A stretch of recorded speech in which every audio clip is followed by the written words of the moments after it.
Just give me a minute. We got you, you son of a bitch.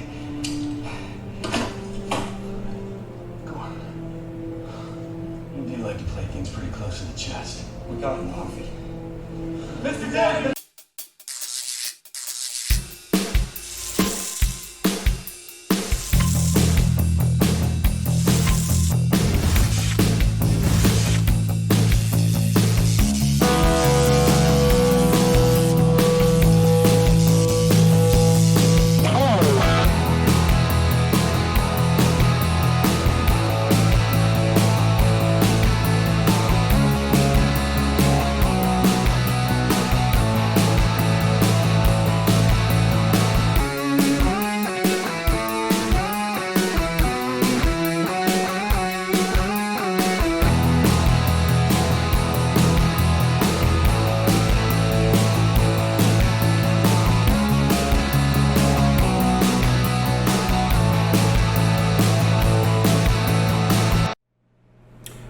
Ladies and gents in Cyberland, coming back to you with another film review, and this time we're on to the follow-up from, or not from, but follow-up of Batman Begins. So, yeah.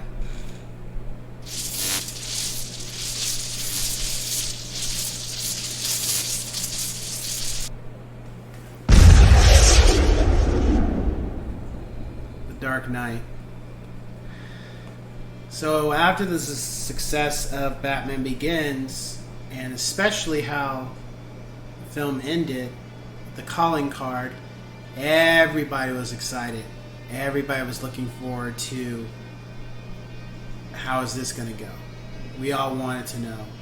I remember I was like, oh, yeah, this is going to be great. The second film's going to kick ass. Because we knew, it was just, we knew Joker was coming, but we were just curious how Nolan, how, we didn't know if Nolan was going to do the second film. But what we did know was, like, Joker was going to be in the second film. We were just curious about what he's going to look like, and how's it going to be. And then rumors were swirling around for a long time.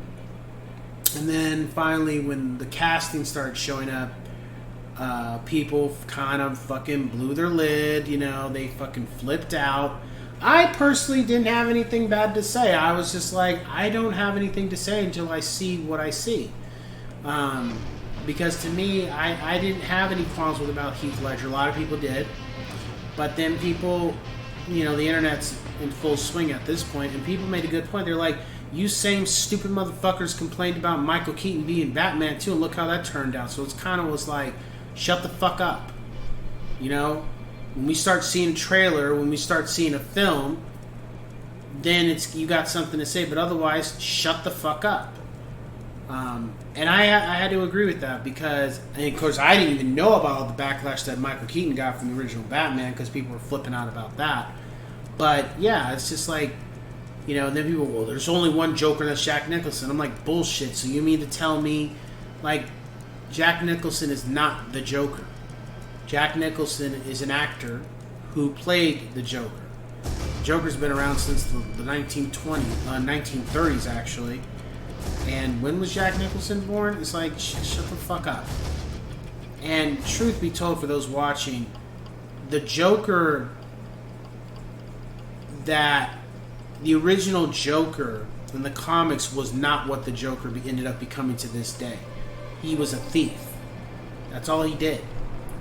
And when the Silver Age came in, the Joker stopped being a thief and started to become a homicidal, psychopathic, maniac, eco-terrorist, whatever you want to call it. Instead of him focusing on stealing, he started to focus on, how am I going to get Batman to crack and become like me? And that started to be his objective. And anybody involved in that, involved in his objective was a pawn, no matter whether it was a villain or a hero. And that's what the Joker started to become. All his schemes, and I wouldn't even say schemes, I would say all his plans, all his murder, his murdering sprees, his banter, his arrogance, his fully calculated, and ways he did things was all about trying to get Batman to break. That was his goal. It didn't matter how many people got hurt, how many people got killed, how many people's lives were altered for a long time in the comics. AKA Barbara Gordon, AKA Dick Grayson, AKA Jason Todd. So, anyway. So for a while, we see a little poster here and there. A lot of fan-made stuff. Really didn't see nothing, no images or anything. They really kept this on a tight lid, tight leash. And there was a picture of Heath Ledger's The Joker, but it was a face-up, and people were flipping out, and I was just like, I don't have anything to say. Where's the hair? I just don't have anything to say. And then when that trailer, the first teaser came out and you heard his voice, I was like, okay, I'm fine with that. Starting tonight, people will die. I'm a man of my word. And then when the actual trailer came out, that's when it was like, oh shit. And I remember when I saw the trailer with Heath Ledger and Christian Bale, and then also having Harvey Dent in here, I just was like, I remember saying to a bunch of people, I said, this film is going to fucking own this year. This will be the film that owns the box office this year. Chris, you know what you're talking about. I'm like, oh, yes, I do. I'm telling you right now, this film is going to own the box office this year. No film's going to beat this. This film's going to be huge. And I don't know where I get it, but I think a lot of the time it's when I make those statements, I think it's just because I love entertainment, I love movies, and I've seen so many that I just have this thing where I can tell a film that it's gonna make an imprint. It's gonna make a huge stamp on society to some degree or another. The movie comes out, and it did. Film was huge. I mean, massive. And it changed things for the movie industry, definitely. It showed that, for one thing, comic book movies are not always just not totally comic book movies. They can be something more. And The Dark Knight was more of a thriller, like a crime thriller, than a film like an action like the first Batman '89 or even Batman Begins. It took the elements of the Batman Begins and it turned it up a notch, a couple of notches. And this is what you got. The soundtrack, I'd say this too. The Dark Knight soundtrack is probably one of my favorite soundtracks I have ever listened to. That is just music, because it draws a lot. For me, it draws a lot of emotions for me. Not like, oh, this is so sad. It's just, this is so brooding and dark, and the times where it is. It's almost like when the music was lit up a little bit, like kind of mellowed out for a little bit. I could always tell this has got to be a scene where the sun's out, like it's during the day. And then there was some times where it's like, if it's during the day, this is a bad situation though. But for the most part, it was an incredible soundtrack, and I listen to it periodically, depending on my mood. But I love it. It's one of my favorite soundtracks of all time, and I've listened to a lot of soundtracks, and it's one of my favorites. Besides Ghostbusters being another one, but it's one of my favorites.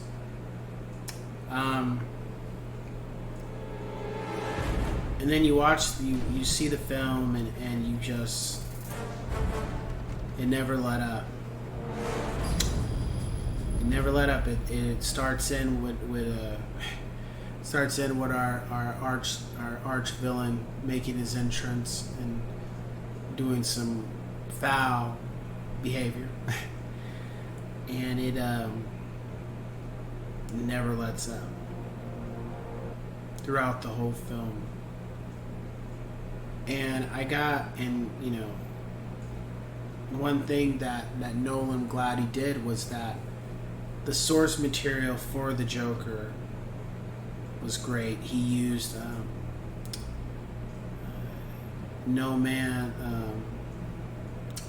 he used it was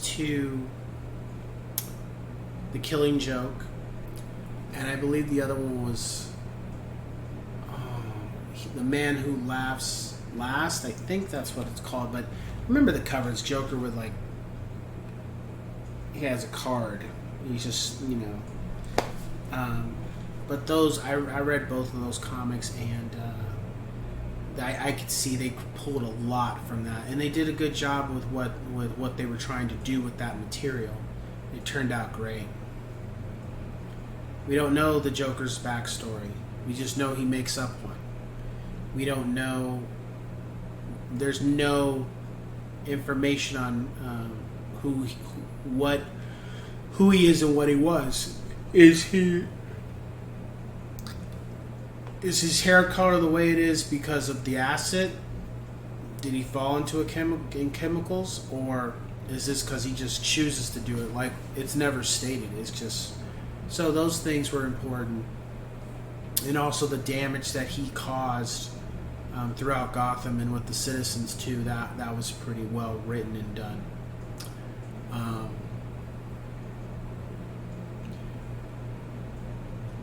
For the most part, there's nothing bad I can say about this film or something I disliked. My rating for it's a 10 out of 10 yes sirs to this day. However, the really sad thing about it is to this day is that Heath Ledger died right before the film came out. And people had things to say about that.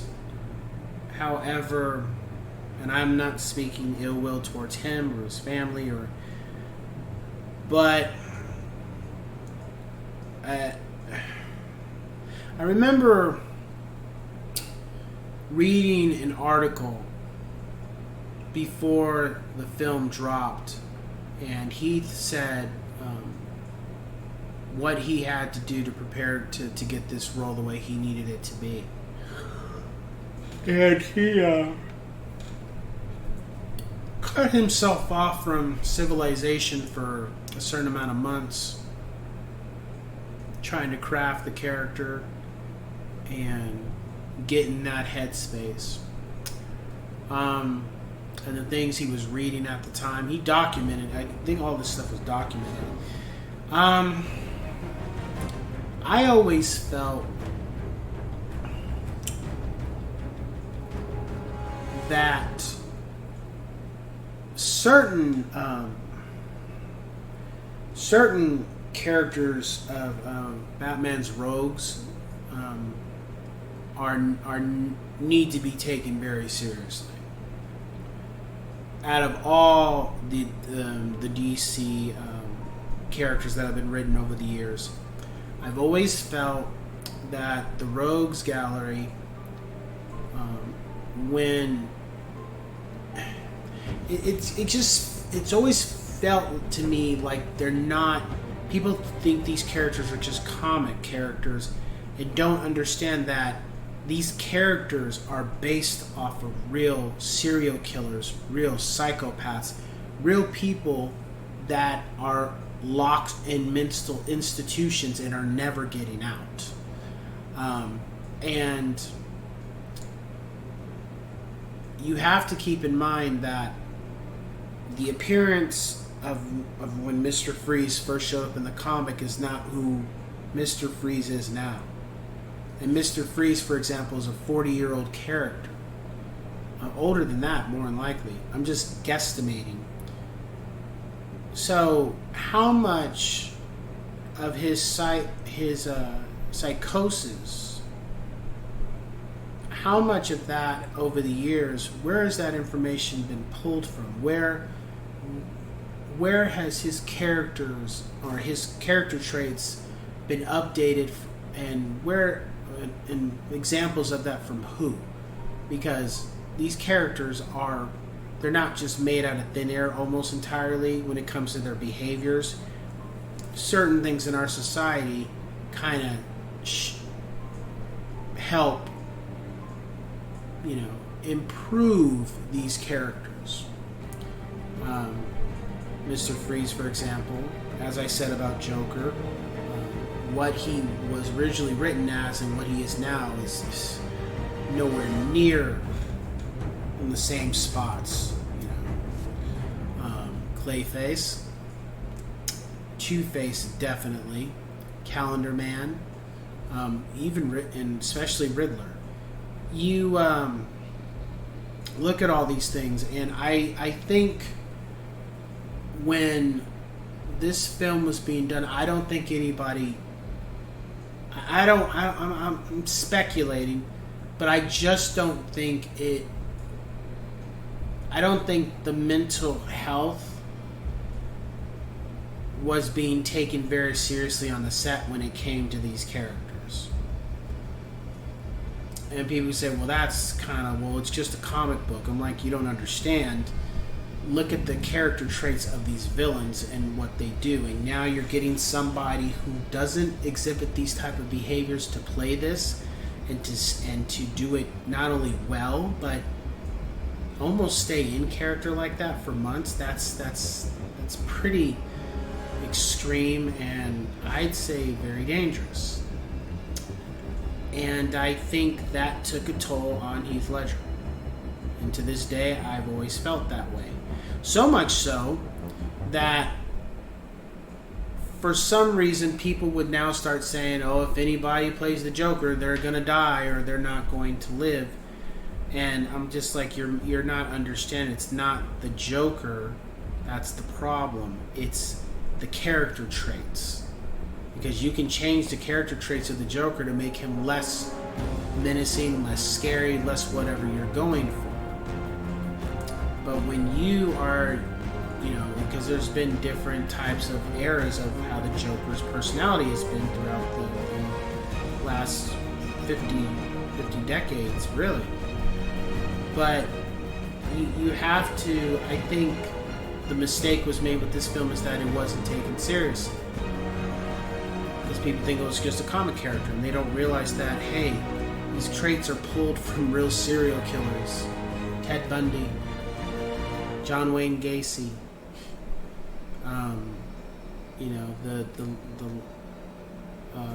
Ramirez. I don't know his first name, but he's dead.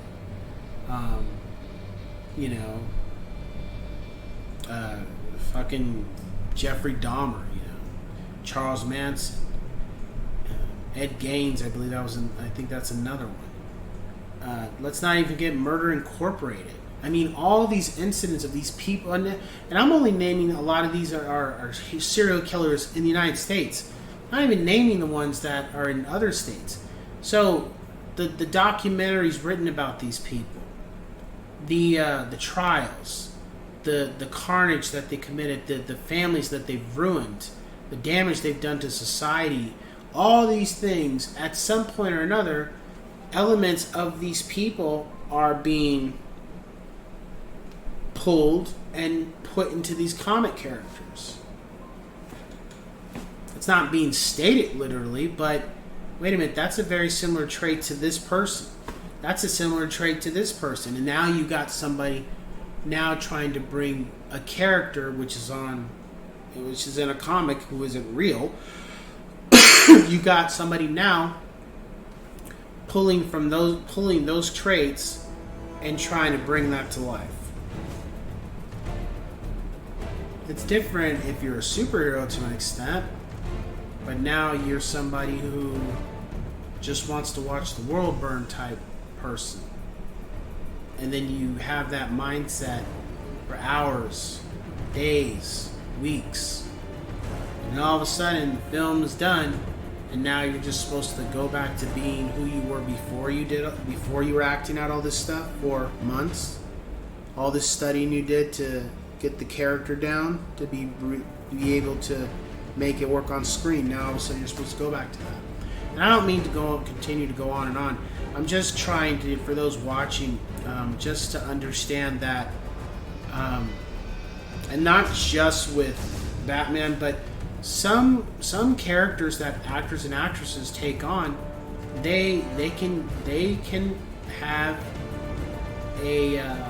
leave a mark on these people to where they're not the same person anymore after playing that character, and whether that's a good thing or a bad thing. I would hope a good thing more so than a bad thing.